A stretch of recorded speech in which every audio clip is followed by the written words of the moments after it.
Hello and welcome back to Scout Report, where today we're looking at what Arsenal's new starters have added to the team, with the Londoners soaring at the beginning of the current campaign. And we start in the most obvious place, with the summer statement signing, Gabriel Jesus. For £45 million, it was impossible to object to Arsenal's pursuit of Gabriel Jesus, but there were questions over what exactly he'd look like in the Gunners' attack.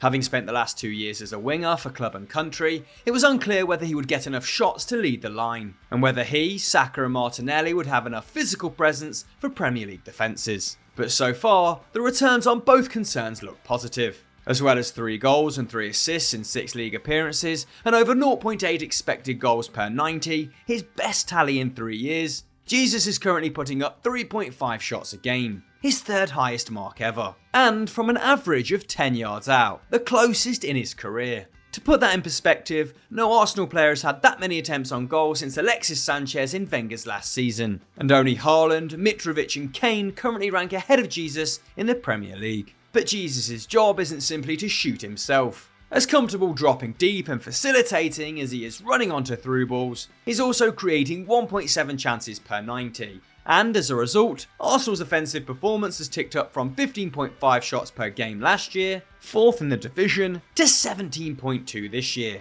placing them 2nd. The team's expected goals has also risen from 1.6 to 2 per 90, and though these numbers may come back to earth as Arsenal's schedule toughens up, the Gunners have been extremely difficult to contain, with their lowest XG in a game this season standing at 1.4. His skill on the ball has seen Arteta's desired style of play become more apparent too, allowing the team to retain possession better and pull opponents around in the final third. Jesus is more involved in build-up than Lacazette was last season, with 23 passes per game to 18, and he completes more passes into the box and progressive passes. But he does it while maintaining a higher accuracy, 78% to 77%. When he's not on the ball himself, he's moving to find space, and as a consequence, his teammates try to find him more often than anyone else on the field, resulting in a whopping 10.5 progressive passes received a match, the first time an Arsenal player has broken into double figures since 2018-19. In short, he's an elite outlet. This off-the-ball intelligence extends to his defensive efforts. Though he presses less than his predecessor in the number 9 shirt, he makes 2.6 tackles and interceptions to Lacaz's 2.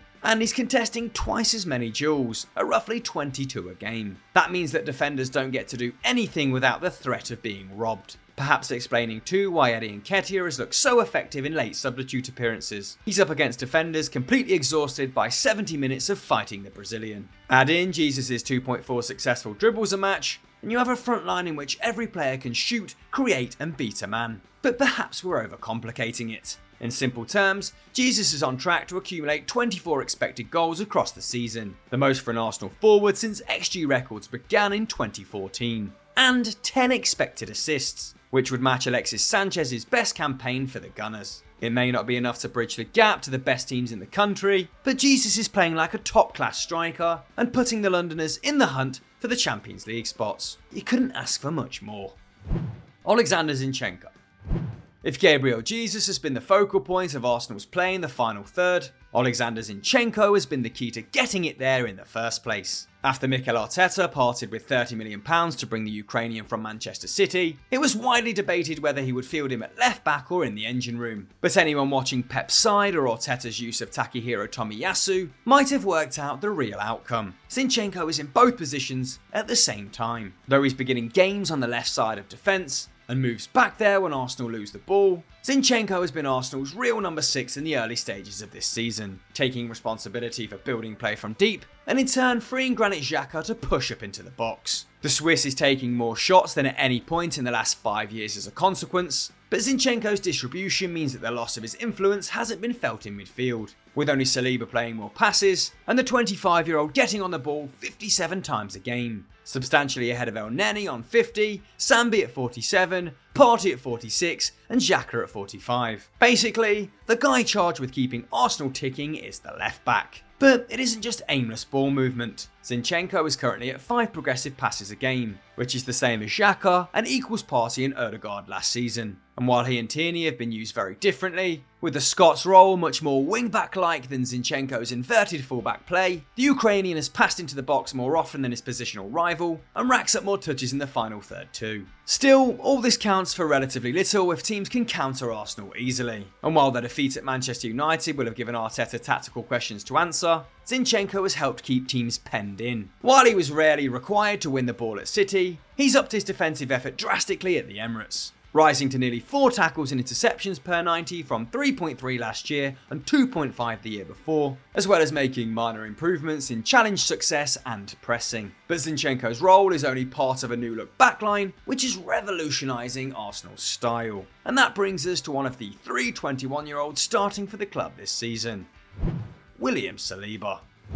After signing for the Gunners under Unai Emery and spending 2 years out on loan, it was uncertain whether William Saliba would ever take to the Emirates pitch. But so far this season, the youngster has been an ever-present for Mikel Arteta, partnering Gabriel in the heart of defence, and even opening his account for the side, with a cultured left-foot strike in a victory over Bournemouth. It's easy to forget how young the 6'4" defender is, just 6 months older than Saka and 3 months older than Martinelli. But pushing £50 million Ben White out to the right-back slot is a clear sign that he has his coach's faith, as is the fact that Saliba currently leads the squad in touches and passes per game, hitting an insane 10.5 long balls per match with an 89% accuracy, and overall finding the target with 93% of his passes. Again, the best at the club. With him and Zinchenko added, and White taking Tomiyasu's place on the right, Arsenal boast incredible comfort on the ball and distribution from the back, allowing the midfield to push up higher. That means the team is dominating territory more than ever before,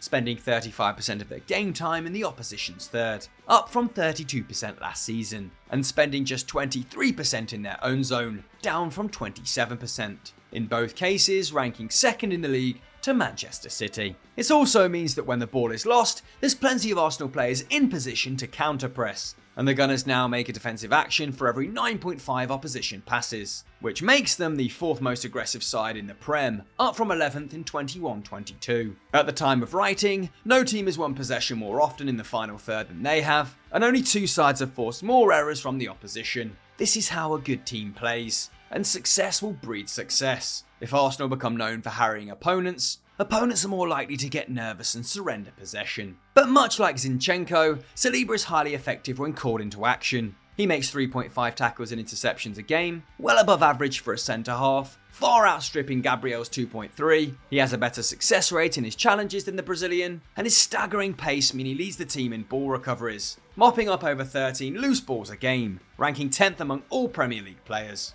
Zinchenko also does well in this metric, matching Partey's 11 recoveries, and while there's still work to do, as the United game showed, this is making Arsenal harder to break through on the counter, as well as helping their possession climb from last year's 53% to 57% so far. In all, the new additions have made Arsenal better and more stylistically distinctive, adding physicality, threat to their attack, resilience in defence, and the ability to cope with key injuries even at this early point. If they can continue to grow together, manage the added burden of European football, and iron out some of the naivety which comes with such an inexperienced lineup, this group has a chance of doing something special. And they've already managed a task which seemed impossible, turning the Emirates from a cauldron of discontent and anger into one of the most harmonious and upbeat grounds in the league. After nearly 3 years and roughly £354 million spent, it looks like Arteta's Arsenal is finally coming together. Let's see just how high they can fly.